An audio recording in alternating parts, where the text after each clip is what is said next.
बात मेवाड़ की शान महाराणा प्रताप की। वो शूरवीर जिनके पराक्रम को देखकर दुश्मन कांप उठते थे। वो महायोद्धा जिनके युद्ध भूमि में आते ही दुश्मन खौफ में आ जाते थे। वो महाराणा प्रताप सही मायने में रियल बाहुबली थे, जिन्होंने कभी मुगलों से हार नहीं मानी और उनका बड़ी बहादुरी से मुकाबला किया। चेतक पर तलवार उठा रखता था भूतल पानी को। राणा प्रताप सिर काट काट करता था सफल जवानी को। जिसके नाम से दुश्मन खौफ खाते थे, जिसके पराक्रम के आगे दुश्मन पस्त हो जाते थे, ऐसे शौर्य पर हर साल जन जन ऐसे ही जश्न मनाता है।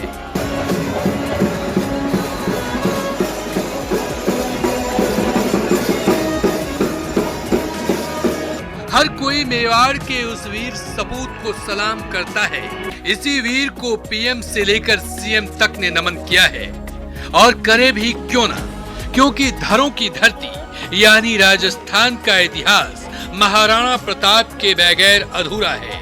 वो योद्धा जिसने हार नहीं मानी, वो योद्धा जो चेतक पर सवार होता तो दुश्मनों को साक्षात मौत के दर्शन होते थे। चढ़कर चेतक पर घूम घूम करता सेना रखवाली था, ले महामृत्यु को साथ साथ मानो साक्षात कपाली था।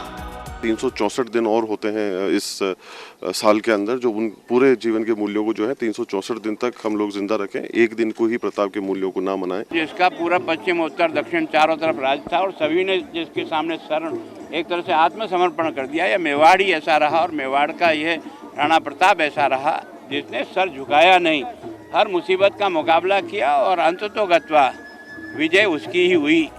बचपन से लेकर जवानी तक मेवाड़ के शासक महाराणा प्रताप की वीरता की कई कहानियां इतिहास के पन्नों से लेकर हिंदुस्तान के बच्चे बच्चे की जुबान पर है।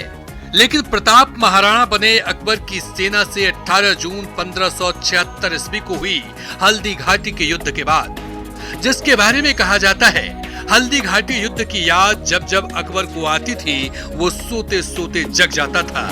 अब तक जो इतिहास है उसके मुताबिक 18 जून 1576 को हल्दी घाटी की लड़ाई हुई। हल्दी घाटी के युद्ध में अकबर की सेना में 85,000 सैनिक थे। मुगलों से लड़ने के लिए राणा के पास महज 20,000 सैनिक थे। चेतक पर सवार राणा ने मुगलों की सेना में कोहराम मचा दिया।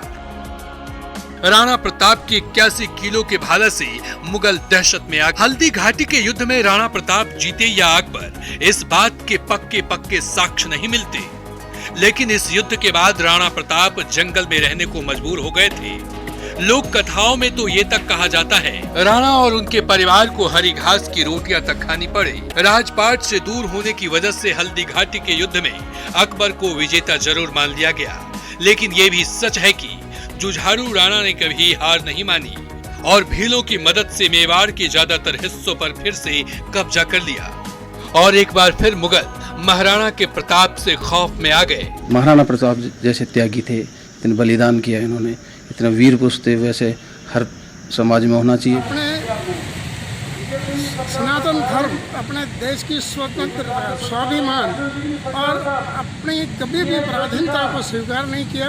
मैं सोचता हूँ कि रात को अकबर जब जगता था तो महाराणा प्रताप के नाम से जो कांपता था, ऐसा उदाहरण उन्होंने पेश किया और मुगलों के सामने अपना जो है सिर नहीं झुकाया।